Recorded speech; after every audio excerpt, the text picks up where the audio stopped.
What's going on, guys? This is Derek, and today I'm going to end up going over why eating too little will not do you good. And the main reason why I'm end up doing that is simply because when people first start, a diet, fad diet, just a basic nutrition plan, hey, they want to lose weight. Not necessarily a whole lot of when they're trying to gain muscle, but it happens a lot when people first start doing challenges, right? So like week 1, week 2, everything like that. And boom, they drop down to like eating nothing, right? They just want to eat cleaner. They just want to get rid of all the junk, but they're not really paying attention to quantity, especially protein. And so a lot of times you'll end up seeing, hey, they're eating like 1,000 calories, 1,200 calories. And like that's usually their go-to. And it's usually because they that's usually the go-to what most like diet plans say, right? You go to the doctor saying, hey, I want to lose weight, they put you on a 1,200 calorie diet. A lot of like fad diets, even when you go to like a MLM product, they generally put you on like 1,000 calorie diet. Now, will that get you like quick results initially? Absolutely, right? And what'll end up happening is you'll drop quite a bit, especially if you haven't dieted in a while. But you'll drop quite a bit in that first week, second week, and like that. It could be, like 7 pounds, 10 pounds, all this water weight that's dropping off relatively fast, and then it sort of plateaus.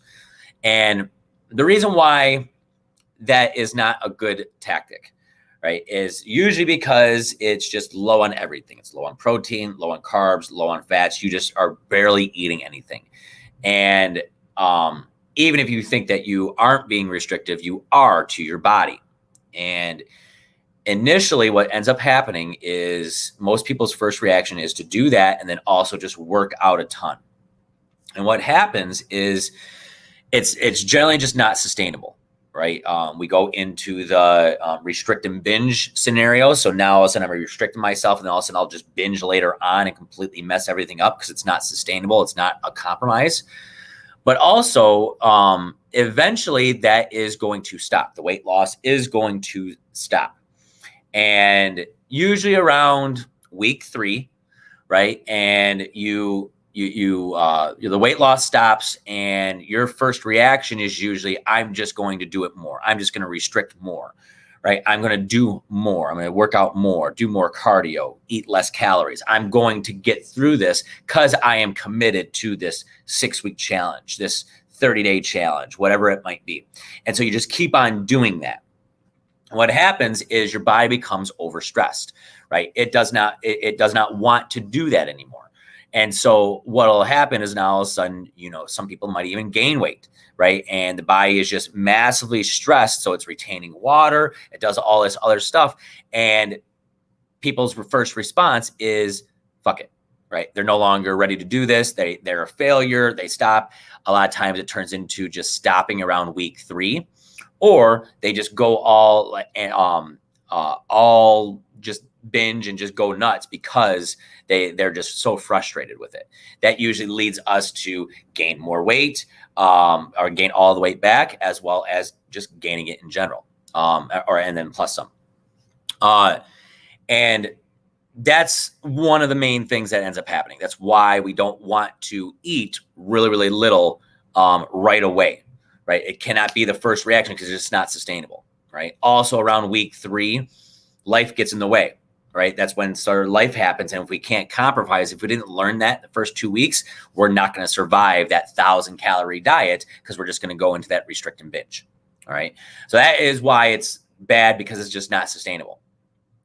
The second thing that is harmful is as we go really, really low calories, especially protein, the metabolism adapts a little bit.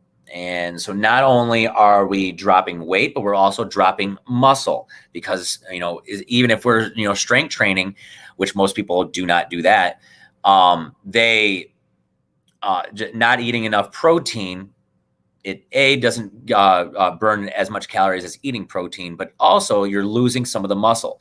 So a lot of the weight that you're dropping relatively at the beginning is mostly water weight, some fat, but a lot like some muscle as well. And so now what ends up happening is metabolism adapts a little bit. If you go longer periods of the diet, it adapts even more. But now we start losing some of the muscle over time. And then when we do plateau and we can't get away from it, when we eat all of that that food again, we start going back to old ways. We don't we have the same body composition as we did at the beginning, right? So now we have even less muscle when we gain the weight back, but also we have more fat, more body weight, all of that stuff too. So we almost hurt ourselves in the long run if that is the first reaction. So instead, what we need to do is we need to start a little bit higher, right? We want to be able to compromise. That's that 1,500, 1,600 range. Really depends on diet history, but generally that's where we want to be, right? We can always drop down lower if we need to, but that's where we should be at. Guys, going to be higher than that for the most part. But now all of a sudden, we have enough protein, we're having enough carbs, so our workouts are better. And that's how we get the lean look, not just losing the weight, right? We want to stay higher and be able to fuel our training with the carbs and things like that, and maintain the muscle with the protein. And then we start losing inches as opposed to just worrying about weight. Weight is a status of measure, but that is where we want to be with that. So if you are one of those that immediately when you start anything, you just drop everything, drop calories, barely eating any protein or anything like that, you want to make sure each week you are actually getting the right amount of macronutrients. Right. So you start doing that, and then the inches start coming off. You start feeling better. And more importantly, it's sustainable past week 3. All right. So if you are one of those that is kind of your first gut reaction is just to eat really, really low, especially around that 1,000 calorie mark or anything like that, and really low on everything, you want to make sure that you adjust that each and every single time, or else you're not going to finish the 6 weeks. You're not going to finish the 8 weeks. You're sure as hell not going to be able to get long-term results and keep it off, okay, which is what most people actually want, as opposed to just doing something for 6 weeks. All right, so just keep that in mind if you are one of those people, and then you can always post any type of comments or anything like that if you have questions about where you should be at and things of that nature. I can always answer them. Talk to you guys soon.